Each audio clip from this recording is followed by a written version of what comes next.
রং তুলির আঁচড় আর কারিগরদের ব্যস্ততার প্রহর। মন্দিরে মন্দিরে সেজে উঠছে দুর্গার প্রতিমা। স্বাভাবিকভাবে খড়, মাটি, বাঁশে প্রতিমা নির্মাণ হলেও সাতক্ষীরার ক্ষেত্রে অনেকটা ব্যতিক্রম। একটি মন্দিরে দুর্গা, অসুর, গণেশ সহ সব প্রতিমাই তৈরি হয়েছে সোনালী আঁশ, পাট দিয়ে। এরই মধ্যে ব্যতিক্রমী উপকরণে প্রস্তুত প্রতিমাগুলো দেখতে কৌতূহল থামছে না উৎসুক মানুষের। আমাদের ভাস্কর দাদা যখন এই ঠাকুর তৈরি করছিল তখন আমাদের মনে হচ্ছিল যেন ভালো লাগবে না।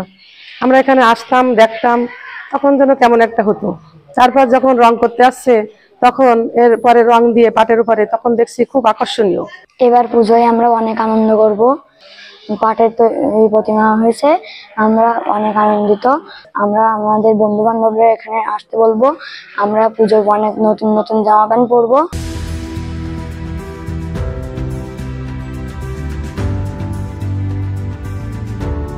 জেলার কোলারোয়া উপজেলার উত্তর মুরারিকাটি পালপাড়ার পূজা মণ্ডপে তৈরি করা হয়েছে ব্যতিক্রমী উপকরণের এই প্রতিমা।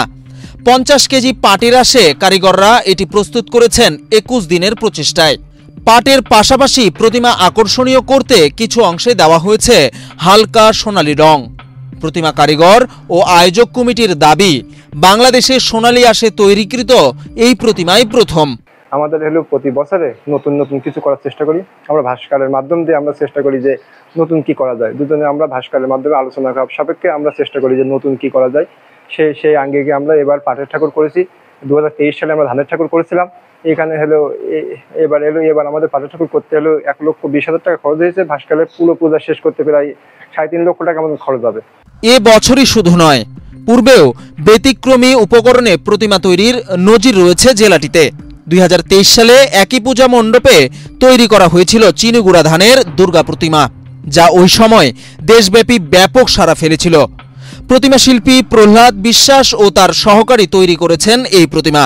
পূজা কমিটির পক্ষ থেকে জানানো হয়েছে, প্রতি বছরই ব্যতিক্রমী আয়োজন থাকে জেলার এই মণ্ডপে। আমরা প্রতি বছর নতুন কিছু তৈরি করার চেষ্টা করি।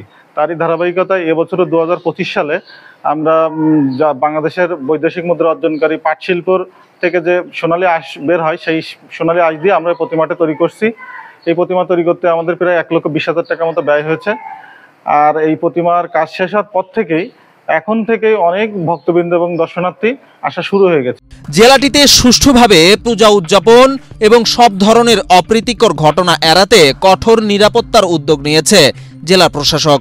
আইনশৃঙ্খলা বাহিনী, র্যাব, পুলিশ, আনসার, বিজিবি সবাই আমরা মোতায়েন থাকবে এবং প্রত্যেকটা মণ্ডপে আমরা প্রয়োজন অনুযায়ী আনসার মোতায়েন করব এবং জেলা পর্যায়ে আমরা একটা কেন্দ্রীয় মনিটরিং টিম থাকবে।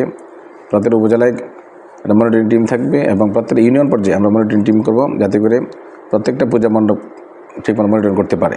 সাতক্ষীরা জেলায় এবছর 591টি মণ্ডপে দুর্গাপূজা অনুষ্ঠিত হবে।